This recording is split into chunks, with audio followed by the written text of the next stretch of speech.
नमस्कार, स्वागत है आप सभी का हिंदुस्तान 24 पर और मैं आप सबके साथ विपिन चौधरी। प्रभु श्री राम और सीता जी के जीवन पर आधारित आदि पुरुष मूवी अभी 2 दिन पहले ही सिनेमाघरों में रिलीज हुई है, लेकिन इस फिल्म को लेकर लोगों में बड़ा गुस्सा है, बड़ी आलोचना इस फिल्म की हो रही है।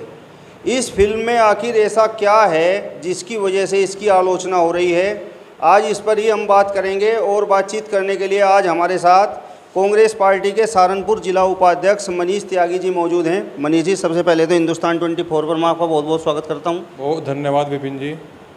आदि पुरुष ये जो मूवी आई है, यह तो भगवान श्री राम और सीता जी के जीवन पर आधारित है, तो इसकी तो तारीफ होनी चाहिए थी, लेकिन इसकी आलोचना हो रही है। इसके पीछे आखिर कारण क्या है, क्या आपने महसूस किया?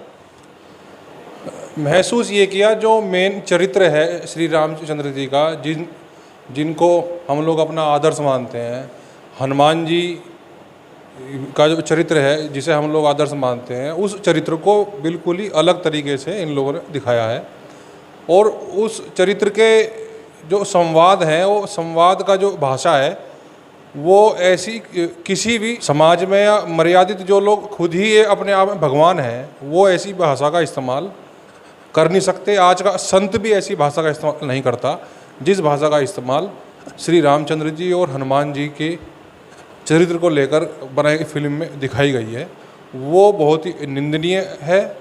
और मैं सोचता हूँ कि हर हिंदू को और हर उस व्यक्ति को, हिंदू ही नहीं मुस्लिम भी, जिन मुस्लिमों ने रामानंद सागर की रामायण बहुत ही चाव से, बहुत ही मन से देखी थी, मेरे भी मित्र थे कुछ मुस्लिम, जब हम सहारनपुर पुलिस लाइन में रहते थे, तो मेरा एक दोस्त था इकराम, आज वो सब इंस्पेक्टर है, उसके परिवार में भी महाभारत और रामायण बहुत चाव से उसकी मम्मी और वो लोग देखते थे।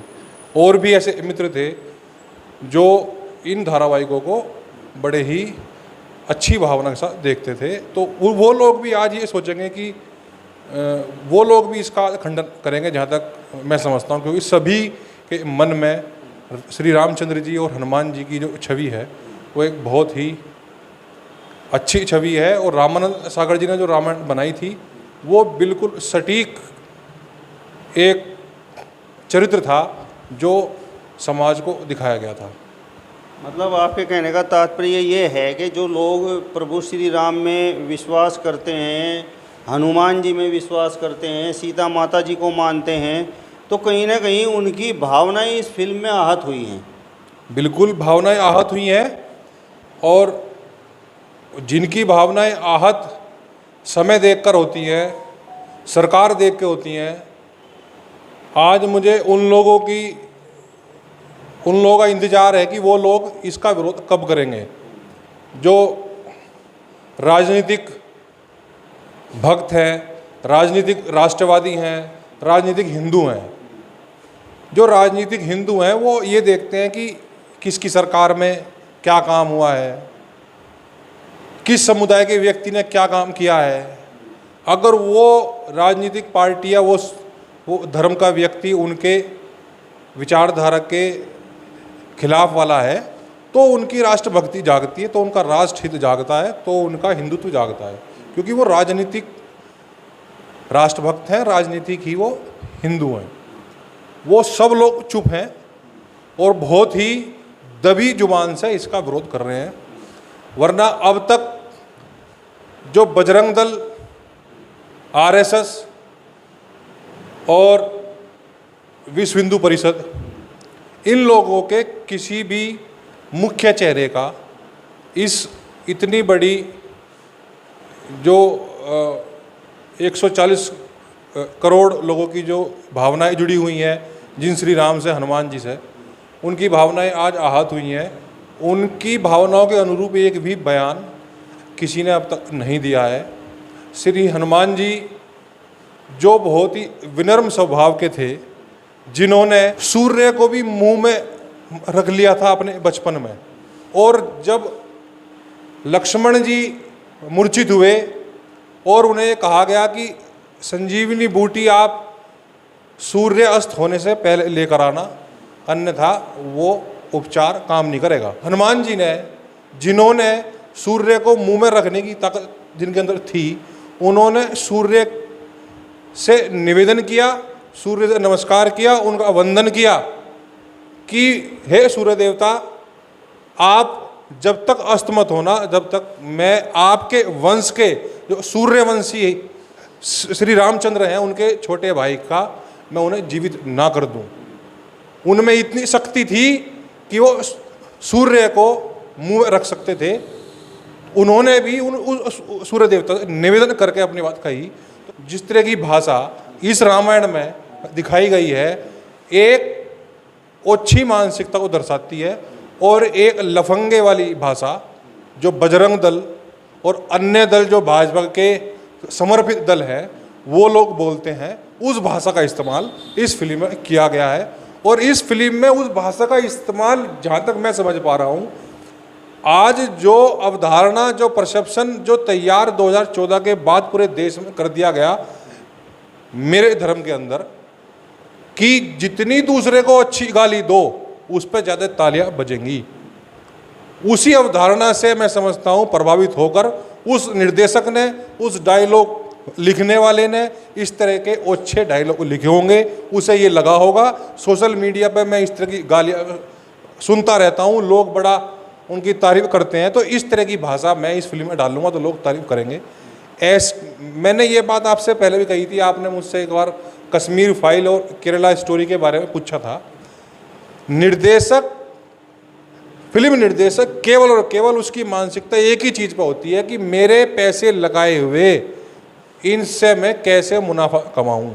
वो ऐसे डायलॉग, ऐसी चीज़ें, ऐसे दृश्य, ऐसी कहानी बनाते हैं जिससे उनकी फिल्म पैसा कमाए।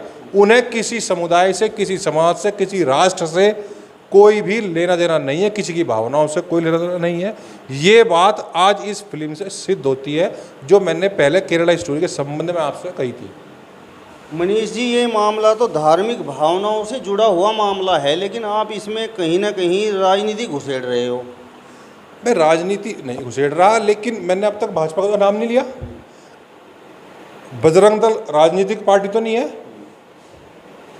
विश्व हिंदू परिषद राजनीतिक पार्टी नहीं है, और जो कच्छाधारी गैंग है जो नागपुर में जिनकी नर्सरी है, जो पूरे समाज में जहर फैलाते हैं, उन लोगों का काम क्या है? वो उन लोगों ने वो संगठन बनाए किस लिए हैं? जहां हिंदू मरते हैं वहां लोग वो नहीं आते, जहां हिंदुओं की भावनाएं आहत होती हैं वहां लोग वो नहीं आते, ना अपनी आवाज उठाते। उनका काम क्या है? उनका काम केवल एक है, एक राजनीतिक पार्टी के पक्ष में पूरे देश में माहौल बनाना, इस देश के अंदर जहर फैलाना, दो समुदायों को आपस में किस तरह लड़ाया जाए इसकी योजना बनाना और लोगों को भड़काना। और नए युवा बच्चे जो रोजगार ढूंढ रहे हैं, जो सरकार से रोजगार की मांग करते हैं, उन्हें केवल इस गलत रास्ते पर ले जाना, उनसे नारेबाजी करवाना, उनके खिलाफ 2-4 मुकदमे लगवाना, और मुकदमे लगने के बाद वो बेचारे नौकरी मांग रहते नहीं, उन्हें फिर अपने साथ लगा लेते हैं, क्योंकि सेना में भर्ती लोग काटते नहीं है, ये बजरंग दल में भर्ती काटते हैं। कच्छाधारी वो अपने संगठनों में वो भर्ती काटते हैं, इसलिए उन लोगों को अपनी सेना में भर्ती करने के लिए ये बच्चों को भड़काते हैं, उनके भविष्य से खिलवाड़ करते हैं। आज उन लोगों, अगर उन संगठनों का कहना है कि हम केवल हिंदू हित के लिए लड़ते हैं, राष्ट्र हित के लिए लड़ते हैं, तो आज वो संगठन क्यों चुप हैं? उनके प्रमुख, उनके मुख्य पदाधिकारी क्यों चुप हैं?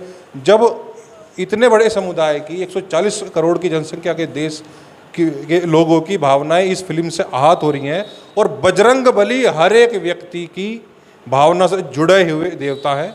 उनकी अगर भाषा शैली इस तरह से दिखाई जाएगी तो मैं समझता हूं कि मेरे जैसे व्यक्ति को अगर मैं चुप रहूं तो मुझे डूब के मर जाना चाहिए। तो मैं तो इस पर प्रतिक्रिया जरूर दूंगा, और उन लोगों से अपेक्षा करूंगा जो लोग अपने आप को हिंदुत्व का ठेकेदार बताते हैं, वो भी इस पर प्रतिक्रिया भी दें और प्रतिबंध भी करवाएं ऐसी फिल्मों को। आप हिंदू हैं और इस मूवी के माध्यम से कहीं ना कहीं आपकी भी भावनाएं आहत हुई हैं, तो आप आरएसएस और बजरंग दल के भरोसे क्यों हैं? आप ही विरोध कर दीजिए, आप ही प्रतिबंध लगवाने का प्रयास कीजिए। मैं इतनी बड़ी ताकत में नहीं हूँ, विपक्ष का एक छोटा सा कार्यकर्ता हूँ, आज वो लोग सरकार में हैं, उनके समर्थित दल सरकार में है और हमारे कहने से कुछ नहीं होगा। हाँ, जहाँ पे मेरी पार्टी कांग्रेस की सरकार है वहाँ मैं जरूर अपने मुख्यमंत्री से मांग करूँगा कि इस फिल्म को अपने राज्यों में प्रतिबंध कर दिया जाए। तो विपक्ष जो है केवल मांग कर सकता है, करना सरकार का ही काम है। और केंद्र में बैठी हुई सरकार से जितनी प्रभावशाली ढंग से इनके जो समर्थित जो संगठन है वो कह सकते हैं और उनकी बात मानी जा सकती है। हमारी जो मानने वाली बात थी आज तक वही नहीं मानी गई, तो हम इस बात की कैसे उम्मीद करेंगे कि ये लोग इस बात को मान लेंगे। तो हम तो उन संगठनों से जिन्होंने हमारा ठेका लिया हुआ, जो लोग कहते हैं कि हम तुम्हारे ठेकेदार हैं, मैं तो उनसे मांग कर रहा हूँ कि ठेकेदारों जाओ सरकार के पास और इस फिल्म को बैन करवाओ। छत्तीसगढ़ में आपकी पार्टी के मुख्यमंत्री भूपेश बघेल ने तो कहा है कि बजरंग बली से बजरंग दल वाली भाषा बुलवाई गई है। तो वो किसने बुलवाई है? बजरंग दल की, मैं आपसे कहा तो कि जब पूरे देश के अंदर एक ऐसी अवधारणा बना दी गई, लोगों के अंदर दिमाग में सेट कर दिया गया कि जो जिसको जितनी अच्छी गाली देगा अपने सामने वाले दुश्मन को, वो उतना ही अच्छा वो कार्यकर्ता माना जाएगा, उतना ही अच्छा हिंदू माना जाएगा। तो उसी मानसिकता से प्रेरित होकर इस निर्देशक ने कहीं ना कहीं वो इस विचारधारा से प्रभावित होंगे, इसीलिए उन लोगों ने इस तरह की मानसिकता, इस तरह की भाषा शैली का इस्तेमाल श्री बजरंग बली के चरित्र पर किया। मैंने आपसे पहले भी कहा था, जो मूवी पहले द कश्मीर फाइल्स आई या द केरला स्टोरी आई, तो उसके बारे में तो ये कहा गया कि ये तो सत्य घटनाओं पर आधारित हैं। मैं आपसे कहा तो केवल फिल्म निर्देशक को, फिल्म निर्माता को एक ही बात से मतलब है, उसे सत्य घटनाओं से समाज में उसका क्या संदेश जाएगा इस बात से कोई मतलब नहीं है। उन्हें केवल मुनाफे से मतलब है। उनका मुनाफा जिस तरह की स्टोरी से, जिस तरह की भाषा शैली से, जिस तरह के चरित्र से उनका मुनाफा होगा, उस तरह का चरित्र, उस तरह की कहानी वो लोगों को दिखाएंगे। इस बात से उनका कोई मतलब नहीं है कि समाज में उनका क्या संदेश जा रहा है। मतलब आपके कहने का तात्पर्य ये है कि जो द कश्मीर फाइल्स मूवी आई थी और द केरला स्टोरी ये जो अभी मूवी आई थी, तो इसमें जो है मुस्लिम समुदाय की भावनाएं आहत हुई थी। बिल्कुल हुई होंगी। जब पूरे समुदाय पे आप उंगली उठाओगे, मैं कहता हूँ जो दोषी है उस पर उंगली उठाओ, उसे फांसी भी दो, लेकिन एक समुदाय को टारगेट करते हुए अगर आप इस तरह काम करेंगे तो कहीं ना कहीं आप जो है देश को तोड़ने के लिए इस तरह की मूवी समाज के जरिए, वो समाज में मूवी के जरिए जहर फैला रहे हैं और ये समाज के लिए अच्छा नहीं है। और ये भी जो ये मूवी बनी है ये भी समाज के लिए अच्छी नहीं है। इस तरह के जो आने वाली नस्लें हैं जिन्होंने रामानंद सागर की रामायण नहीं देखी, वो बजरंग बली की चरित्र पर को क्या समझेंगे।